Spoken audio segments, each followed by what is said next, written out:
Welcome to the Billy Ho Forecast Show. Please subscribe and like the video. Remember, the more you share, the bigger we grow. Now, let's go!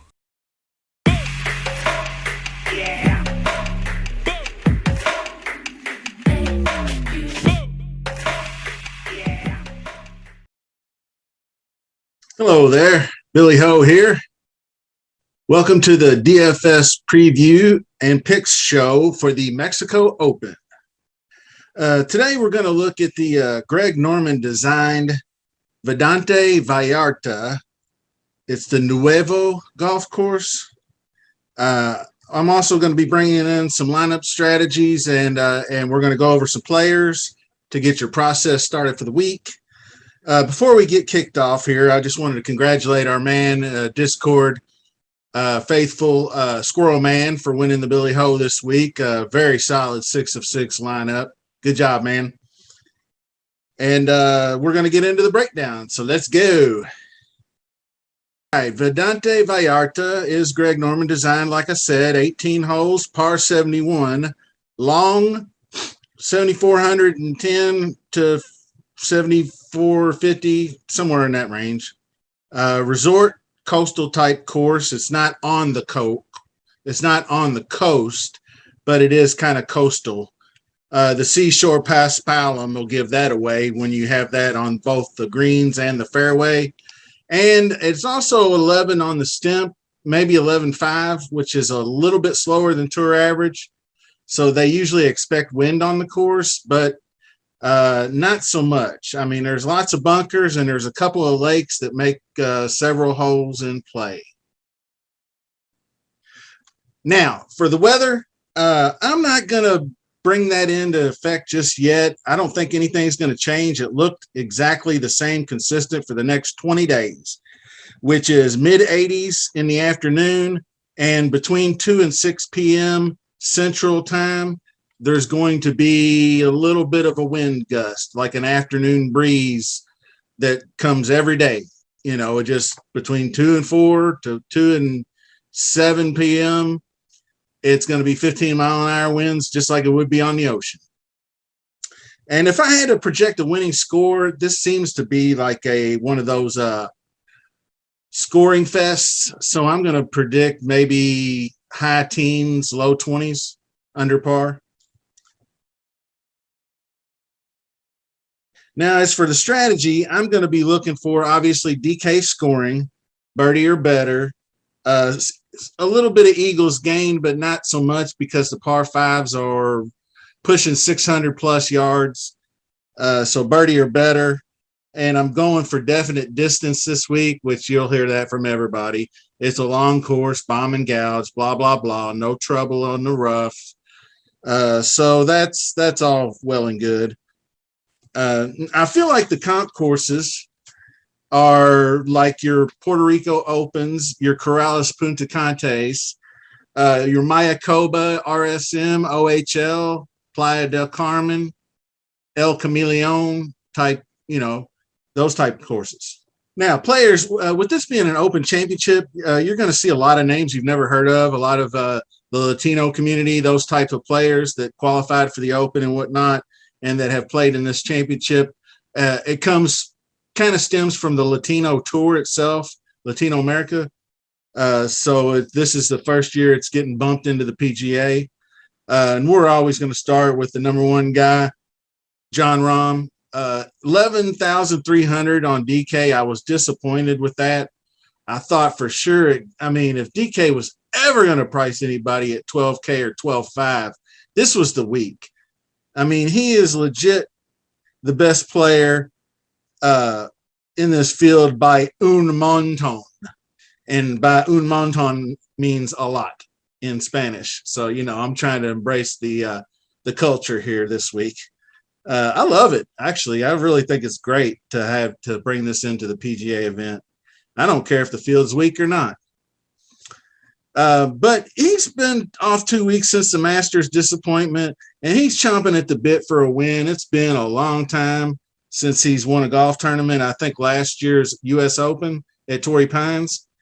So I feel like he's, number one with a bullet. You can lock button him if you want to. And that's going to be the choice you have this week because he's going to be so popular. You're either going to take him all in or 75% or 10%. You're either going to go way under or way over. So that's your decision. The next guy, Tony Finau, touchdown Tony, top five Tony. Oh, Tony ain't sniffed the top five since he won that Northern Trust last year. So I don't know where he's moved up in the rankings here. He's 13th in the model. The approach game has come back and the greens gained. He did his usual thing at the Masters, made the cut, but he finished middling in the field. So his game's off because Masters is a place where he's going to top 10 more often than he doesn't. Next up, Abraham Answer, and I'm a little worried about him.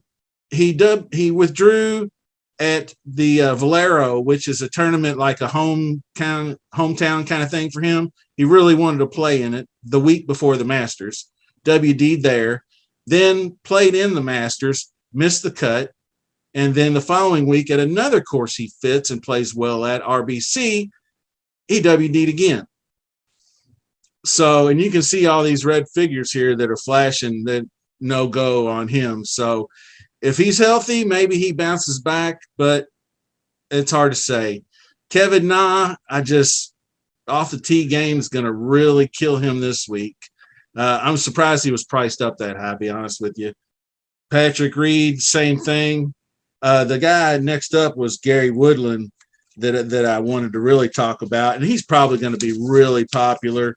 Because Gary Woodland at 9.9 sub 10 seems to be safely away from that hip injury. And he's been knocking on the door for a win the last several events. He did miss the cut at the Masters, but I always said he just doesn't seem like a fit there. He bombs it off the tee, back to the bomb and Gary. And the ball striking has returned. And best of all, the putter's rolling. He's putting it well lately.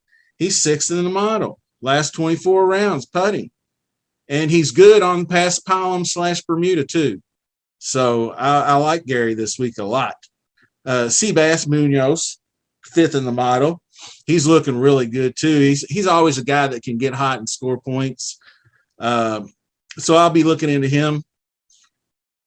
Aaron Wise and Cam Champ here, respectively, 95 and 94, are both guys I'm looking at this week because both are long off the tee. Both can more Cam Champ get hot with the putter, but Aaron Wise has been a coastal course horse for a better part of a few years now, and I think people are just now taking notice of that. So both of them look good.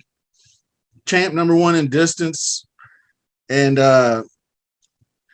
Wise is way up here too. I mean, he's fourth in greens gained, 6 off the tee. Nice.